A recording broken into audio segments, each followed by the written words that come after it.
दोस्तों, हम सभी जानते हैं कि सूर्य देव जो कि पूरे संसार को अपने प्रकाश से रोशन करते हैं, उन्हें ब्रह्मांड के 9 ग्रहों में सबसे ऊंचा दर्जा प्राप्त है।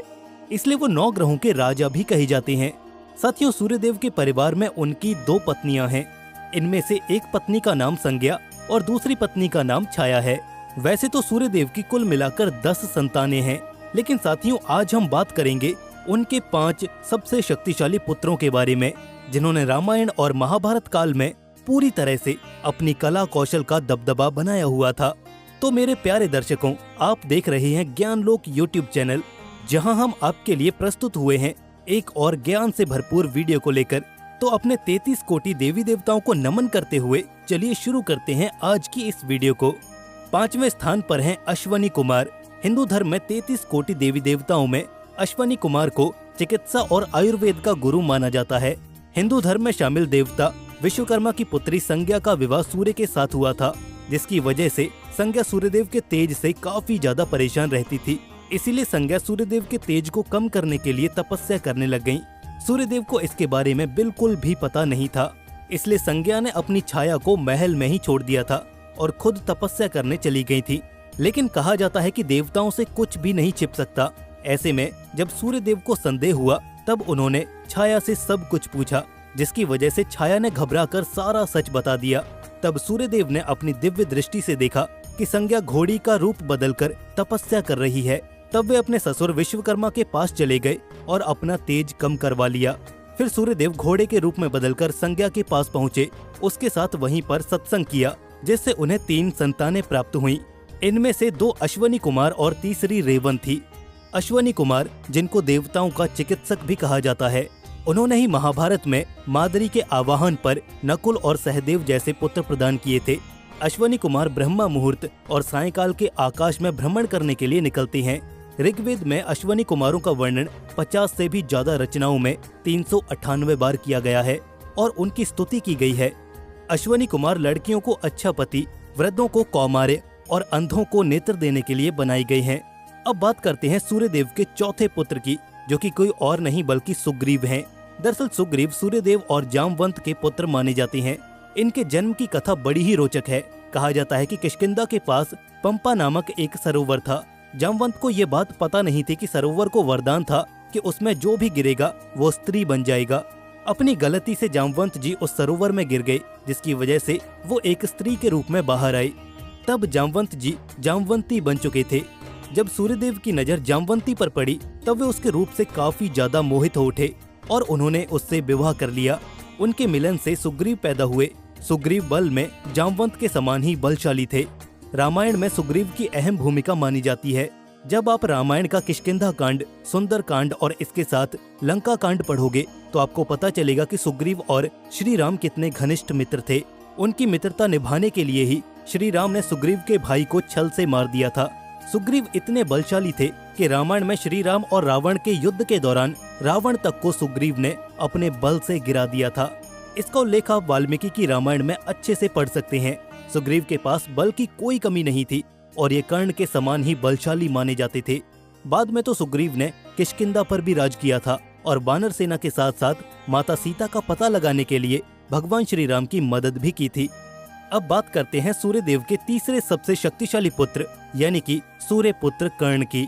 सूर्यपुत्र कर्ण, जिन्हें महाभारत काल का सर्वश्रेष्ठ योद्धा भी माना जाता है। कर्ण के धर्म पिता पांडु और अंश पिता सूर्यदेव थे।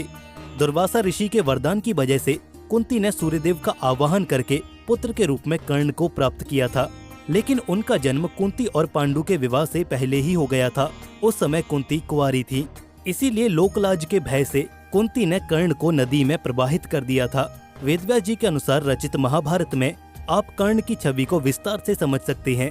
कर्ण को ब्रह्मांड का सबसे बड़ा दानी भी माना जाता है। केवल इतना ही नहीं, कर्ण ने इंद्र जैसे महान योद्धा को भी हराया था। उनके पास परशुराम जी के दिए कई सारे अस्त्र और शस्त्रों का ज्ञान मौजूद था। अब बात करते हैं सूर्यदेव के दूसरे सबसे शक्तिशाली पुत्र की, जो कोई और नहीं बल्कि स्वयं यमराज हैं। यम सूर्यदेव और उनकी पत्नी संज्ञा के सबसे बड़े पुत्र थे। यमराज को मृत्यु के देवता के रूप में भी जाना जाता है। यमराज इंसानों के मरने के बाद उनके कर्मों का लेखा जोखा करते हैं और उसे स्वर्ग या नर्क में स्थान प्रदान करते हैं। अगर पौराणिक कथाओं को जाने तो यमराज यहाँ पर संज्ञा के पुत्र थे। वहीं शनिदेव सूर्यदेव की दूसरी पत्नी छाया के पुत्र थे। दोनों के ही पिता सूर्यदेव थे। एक बार दोनों ने अपनी अपनी माताओं के सम्मान के लिए युद्ध किया था।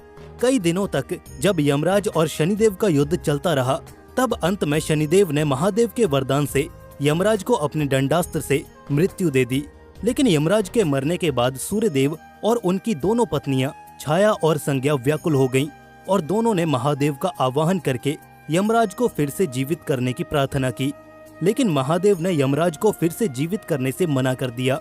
तब शनिदेव ने महादेव से कहा कि यमराज देवताओं के पुत्र हैं, लेकिन उन्हें ना तो कोई दिव्य शक्तियां मिली थीं और ना ही उन्होंने अमृत का पान किया था, जिसकी वजह से उनकी मृत्यु हुई थी। और उसी समय महादेव और भगवान विष्णु मृत्यु के देवता का चयन करने वाले थे, जिसका आधार मृत्यु के चक्र को पूरा करना था। तो शनिदेव ने महादेव से कहा कि यमराज ने मृत्यु के चक्र को सबसे पहले पूर्ण किया है, इसलिए यमराज को न केवल जीवित होने का अधिकार है, बल्कि उन्हें मृत्यु का देवता बनाना भी आवश्यक है। इस तर्क से महादेव और भगवान विष्णु सहमत हुए और उन्हें जीवित करके मृत्यु के देवता के रूप में पूजना शुरू किया। इस तरह से यमराज को यमलोक मिला। यमराज दक्षिण दिशा के दिग्पाल भी कहे जाते हैं। वहीं महाभारत काल में पांडवों के श्रेष्ठ भ्राता यानी कि युधिष्ठिर भी यमराज के आंशिक पुत्र थे। कुंती ने यमराज का आवाहन करके युधिष्ठिर को प्राप्त किया था। अब बात करते हैं सूर्यदेव के सबसे शक्तिशाली पुत्र, जो कि कोई और नहीं बल्कि शनिदेव ही हैं। स्कंद पुराण के काशी खंड में एक उल्लेख है कि शनिदेव सूर्यदेव और उनकी पत्नी छाया के पुत्र हैं। शनिदेव की माता छाया होने की वजह से उनका रंग श्याम यानी कि काला है। सूर्यदेव प्रकाश फैलाने वाले देवता हैं और शनिदेव के नीलमणि रूप की वजह से वो हमेशा शनिदेव से रुष्ट रहते थे। शनिदेव बचपन से ही क्रोधित स्वभाव के थे। शनिदेव का वाहन एक कौवा था। काशी खंड में इस बात का उल्लेख है कि जब शनिदेव छाया की गर्भ में थे, तब छाया ने महादेव की कठोर तपस्या की थी। भूख, प्यास, धूप और गर्मी सहने की वजह से उनके गर्भ में पल रही संतान इसका प्रभाव लेने लगी, जिस कारण शनिदेव का रंग काला पड़ गया। सूर्यदेव को इस बात का शक था कि शनिदेव उनके पुत्र नहीं हो सकते, इसलिए सूर्यदेव ने छाया का अपमान भी किया था। शनिदेव ने गर्भ से ही उनकी मां की तप की शक्ति प्राप्त कर ली थी, इसलिए उन्होंने अपनी मां का अपमान सहन नहीं किया और क्रोध में सूर्यदेव को देखा, जिसकी वजह से सूर्यदेव भी शनिदेव की शक्तियों से काले पड़ गए थे। उन्हें कुष्ठ रोग हो गया था। एक बार उन्होंने अपने पिता के महल को भी जला दिया था।